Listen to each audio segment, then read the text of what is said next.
I'm getting ready to make a batch of Terra Sigillata. The ingredients of Terra Sigillata is water, clay, and deflocculant. I've got a container of water here. I've marked the container with the mark for 2,100 or 2,300 grams of water. That's for different recipes of Terra Sigillata.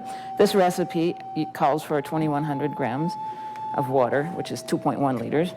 The first thing I'm going to weigh out is the deflocculant to put in the water. And I'm going to use this digital scale for that.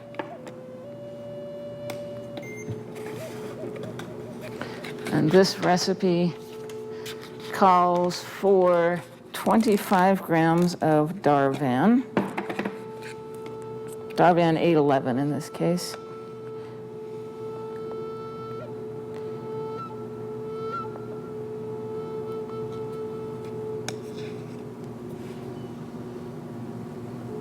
Oops, a little bit too much.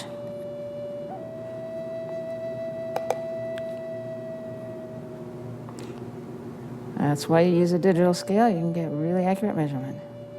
Okay. I'm going to pour it into my water.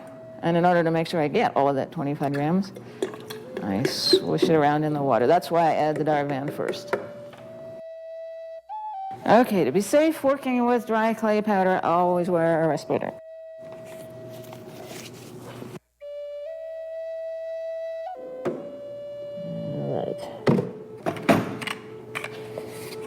So I've mixed my Darvan into my water and stirred it in thoroughly. Now I just need to add the clay.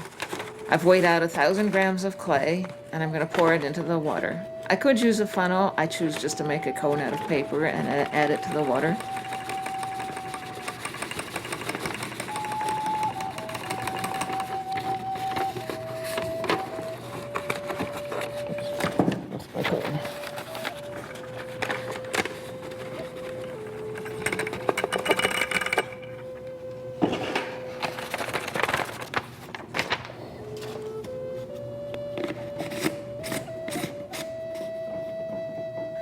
Then I just have to shake it up thoroughly. You could use a ball mill if you have a ball mill, but I just shake it.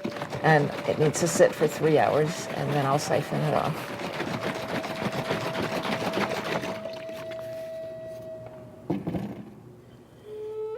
So here's the batch of Terra Sigillata that I mixed up 3 hours ago. I'm ready to siphon it off. The layer of sludge is about this deep here. I can just see the top edge of that layer of sludge. That's the part that I don't want.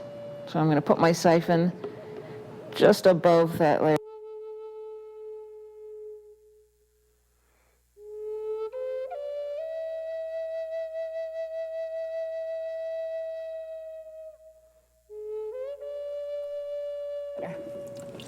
There we go. All right, and I just...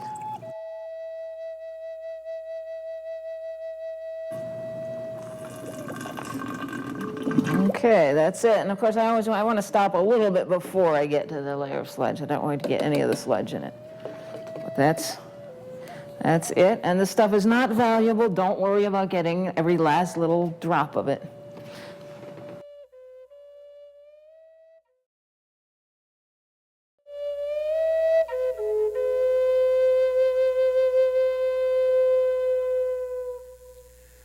I start with it upside down, so I can work towards the foot first, do the foot area first, and then I turn it right side up and do the rest of it. And what I've got is a mop brush, a watercolor mop brush,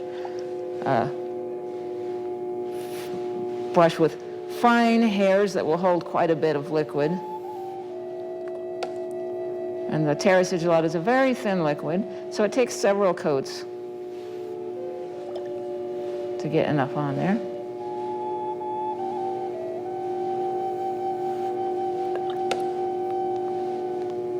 I don't do Terra Sigillata across the foot because I figure it's just going to get scratched up moving around, setting it down on surfaces and pushing it across a table.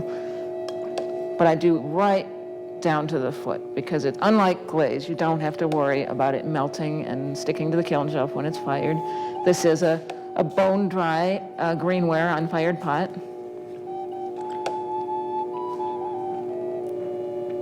You want it bone dry and fairly smooth. If you want the smoothest burnish that you can get with Terra Sigillata, you want the pot to be pretty nice and smooth. I use a smooth-bodied white cone 6 clay for this, and I smooth it well with a rib before it dries completely. I prefer not to sand the surface. If you sand the surface, you'll leave dust on the surface, and you may also leave scratches from the sandpaper. So that's why I prefer not to sand it. Now, before I turn the pot right side up, I'm just using my fingers to polish it. Okay, now I'm going to go ahead and turn it right side up.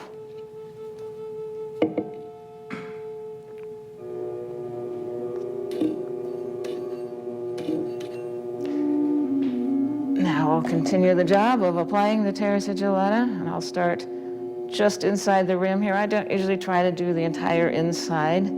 Sometimes it's awkward to get to all the corners inside a pot, and I kind of like to see the difference between the area with Terra Sigillata and the area without.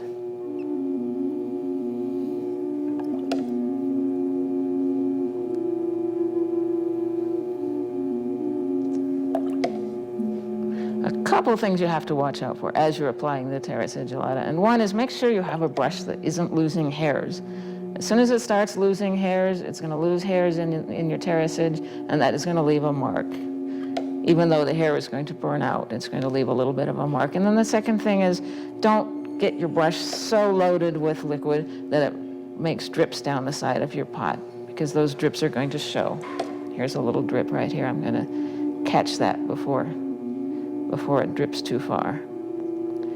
If those drips dry on there, it is going to show. It'll be a little bit just like a glazed drip sometimes can show on a glazed pot. All right, so I've got about enough coats on here.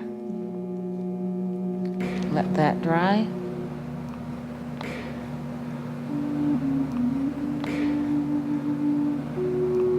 You don't want to touch this to polish it until the dampness has dried in. So here where it's still glistening wet, you don't want to touch that area. But right here, where it's just a waxy dark gray surface, you can touch that part. So you can go ahead and just burnish it with your fingertips while it's rotating as it dries, just avoiding those wet areas.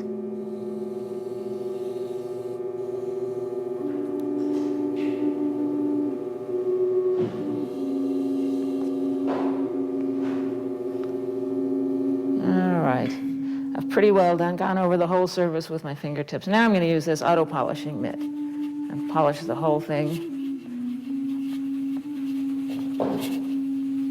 That'll give you the best possible shine. And it's a little bit streaky looking now because there's a little difference between where it's starting to dry a little more, where it's still a little bit wetter, where I've put a little more coat on it. But it's a white Terra Sigillata on white clay. That little bit of a streakiness will fade away as it dries, and once it's fired, you won't see the streakiness at all. Okay. Just inside the rim here. So that's how quick it is to burnish with Terra Sigillata.